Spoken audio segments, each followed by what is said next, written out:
Hello guys, good morning. Welcome to my Mamun blogs. কেমন আছো তোমরা সবাই? আশা করছি সবাই ভালো আছো, আমি ভালো আছি। তো এখন আমি সবার ফার্স্টে গাছগুলোকে জল দিয়ে দিলাম। ফুল গাছগুলো অনেক নতুন নতুন করে আনা হয়েছে, এগুলো সব নতুন করে এনেছি। আমার ফুল নতুন করে এনে নতুন দেখলে আমার খুব ভালো লাগে, কারণ আমি ফুল লাগাতে খুব ভালোবাসি। আর ফুল গাছগুলোকে জল দিচ্ছি কারণ অনেক দিন হয়েছে বৃষ্টিও হচ্ছে না, তাই। তো আমি সবার ফার্স্টে স্নান টান করে ঘরে পূজা দিয়ে নিলাম। আর আমি আজকে এখন বেরিয়ে পড়লাম।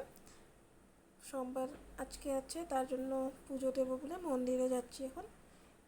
তো এসে পড়েছি মন্দিরেই। তো আমাদের এখানে ব্যাঙ্গালোরে মন্দির আছে, সেখানে সব ঠাকুরই আছে, গণেশ, হনুমান ঠাকুর, সব ঠাকুরই আছে। তো আমি সবাইকেই পুজো করেছি ওদিন। আর এখানে শিব বাবা পূজা হচ্ছে, তো পূজা করে নিলাম। আজকে খুব ভালো লেগেছে, কারণ মন্দিরে আসার পরে মনটা খুবই ভালো লাগে। কী বলবো, সেটা তো তোমরা জানোই, পূজা করার পরে খুব ভালো লাগে মনটা। তো ঘরে এসে এখন রান্না করছি।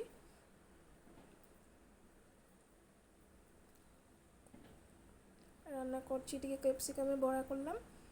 আর আজকে বানাচ্ছি ডাল দিয়ে কাঁঠালগুটি।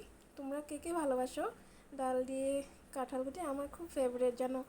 তোমাদের কি ভালো লাগে? এখন আমি লাঞ্চ করে নিলাম। আজকে সব ভেজ খাবো, তাই নিরামিষ। তো লাঞ্চ কমপ্লিট করে নিলাম। আর বিকাল হতেই খেয়ে নিলাম মিষ্টি।